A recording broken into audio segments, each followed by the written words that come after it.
स्वदेशी आक्रमण के अलावा विद्वान मानते हैं कि सिंधु सभ्यता के पतन के लिए प्राकृतिक कारण उत्तरदायी होंगे। जैसा कि हमने पहले बात की थी कि कुछ जो कारण हैं उसमें प्राकृतिक कारणों को भी महत्वपूर्ण माना जाता है। तो इन प्राकृतिक कारणों के वजह से सिंधु सभ्यता जैसी महान नगरीय सभ्यता समाप्त हो गई। इन प्राकृतिक कारणों में मानवीय प्रयास भी प्राकृतिक परिवर्तन के कारण रहे होंगे और इसके परिणाम स्वरूप ये सभ्यता आर्थिक आधार अपना खो बैठी और इस कारण से इस सभ्यता का पतन हुआ। तो जो मुख्य प्राकृतिक कारण माने जाते हैं वो माने जाते हैं, पहला हम उसको विभिन्न भागों में पढ़ने की सुविधा के लिए विभाजित कर लेते हैं। पहला जो है इसमें वो है जलवायु परिवर्तन। दूसरा कारण इसके अंदर माना जाता है बाढ़ का प्रकोप। तीसरा कारण हम इसको मान सकते हैं इसमें कि वहाँ पर नदियों की जलधारा में परिवर्तन हो गया। चौथा सब पॉइंट इसके अंदर हम मान सकते हैं कि बड़े पैमाने पर जल प्लावन वहाँ पर हुआ। इसके अलावा अग्निकांड या अग्नि का प्रकोप, महामारी का प्रकोप,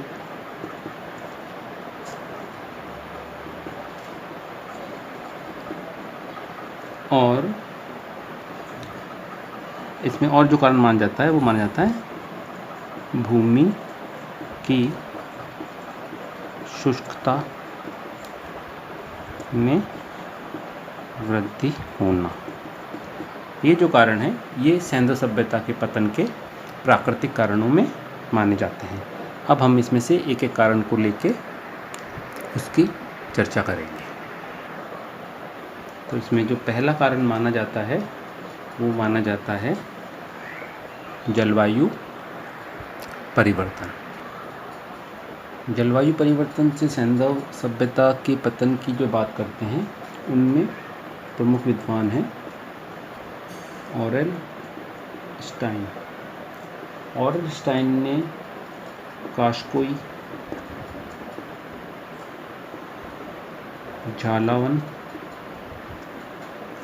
और बलूचिस्तान के विभिन्न सैंधव स्थलों में जो प्रचुर मात्रा में बांध पाए हैं तो उन्होंने निष्कर्ष निकाला है कि वर्तमान की तुलना में आद्यकाल में सिंधु प्रदेशों में या बलूचिस्तान में बहुत अधिक पानी बरसता होगा। और इस बात को सिद्ध करने के लिए उन्होंने ये भी बताया कि जिस हिसाब से हड़प्पा और मोहनजोदड़ो के निवासी अपने मकानों में या अपने निर्माण में पक्की ईंटों का प्रयोग करते थे तो वो मानते हैं कि वहाँ पर और ईंटों के अलावा वहाँ पर जो पानी निकासी की विस्तृत व्यवस्था की गई है उसके आधार पर वो कहते हैं कि शायद उस समय में वहाँ पर बहुत अधिक मात्रा में बारिश होती होगी।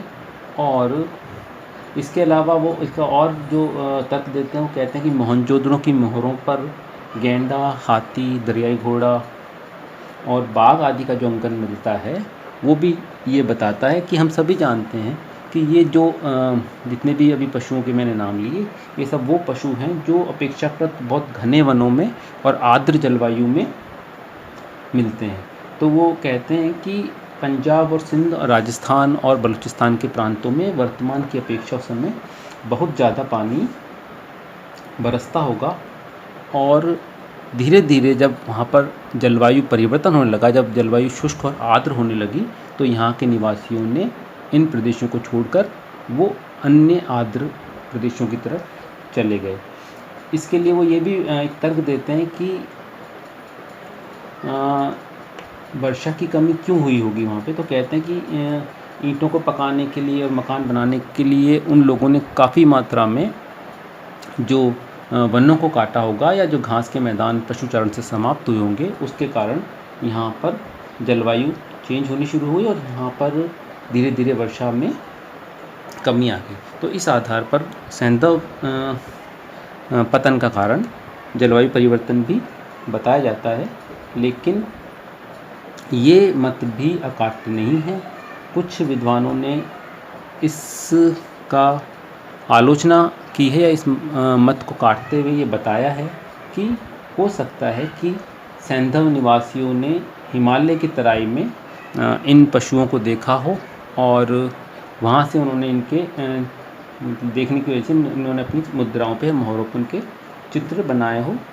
तो जलवायु परिवर्तन का जो तथ्य है इसको भी पूर्ण रूप से स्वीकार किया नहीं जाता है। अब दूसरा जो इसमें तर्क दिया जाता है वो दिया जाता है बाढ़ का प्रकोप।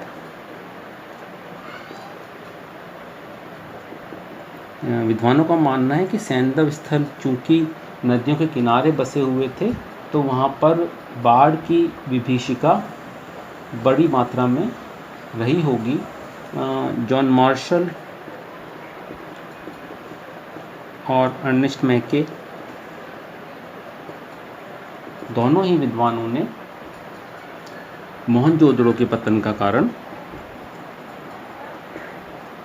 सिंधु नदी में बाढ़ को बताया है, क्योंकि उन्हें मोहनजोदड़ो के उत्खनन में बालू की विभिन्न या रेत की विभिन्न परतें प्राप्त हुई हैं और ये जो परतें हैं ये बाढ़ के प्रकोप को दर्शाती हैं।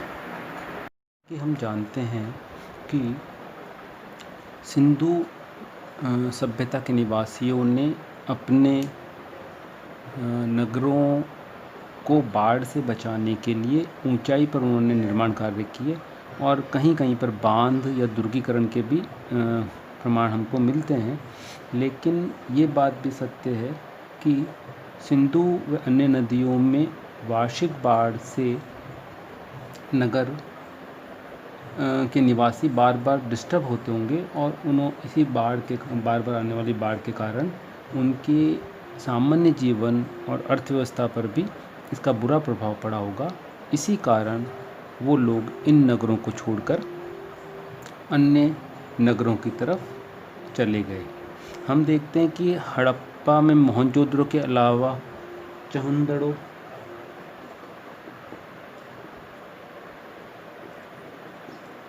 लोथल आदि में भी, चुंदड़ों में अर्नेस्ट मैके ने और लोथल में रंगनाथ राव ने बाढ़ के नष्ट होने के प्रमाण ढूंढे हैं और रंगनाथ राव के अनुसार सिंधु घाटी से सिंधु सभ्यता के लोग घग्गर और सतलज की ओर चले गए। उनका ये भी मानना है कि रोपड़ और सतलज के निकट की कुछ अन्य बस्तियों की स्थापना इन्हीं सैंधव विस्थापितों ने की। तो इन आधार पर विद्वान कहते हैं कि सैंधव सभ्यता का पतन में बाढ़ का प्रमुख स्थान रहा होगा। अन्य जो हम कारण मानते हैं वो हम मानते हैं जलधारा का परिवर्तन।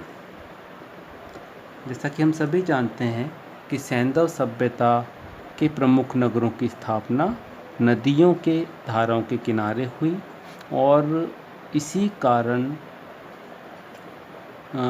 नदियों के आसपास बसने का जो कारण था वो भी ये था कि वहाँ पर जल की उपलब्धता, चाहे वो कृषि के लिए हो या व्यापारिक मार्गों के लिए हो, उपलब्धता ने लोगों को नदियों के किनारे पर या बसने के लिए बाध्य किया। और हम ये भी जानते हैं कि सैंधव सभ्यता के अभी जो नगर मिले हैं वो नदियों से दूर मिले हैं। उदाहरण के तौर पर हड़प्पा का जो नगर किसी समय में रावी नदी के किनारे पर स्थित था, वही रावी नदी अब वहाँ से 6 मील दूर बहती है। इसी तरह से सुतगंडोर, स्वतवकोई और बालाकोट जो कि मकरान के समुद्र तट पर स्थित थे, वो भी आज समुद्र से काफ़ी दूर हैं। तो इस आधार पर विद्वान मानते हैं कि जब नदियों की धाराओं ने परिवर्तित किया और वो सैंधव नगरों से दूर होने लगी, तो इसका प्रतिकूल असर सिंधु निवासियों की अर्थव्यवस्था और सामान्य जीवन पर पड़ा और उन्होंने इन स्थानों को छोड़ दिया। विद्वान M.S. वत्स का मानना है कि सिंधु नगर जो हड़प्पा था, उसके पतन का प्रमुख कारण था रावी नदी का स्थान परिवर्तन। तो इस तरह से हम देखते हैं कि उस समय में जो नदियाँ इन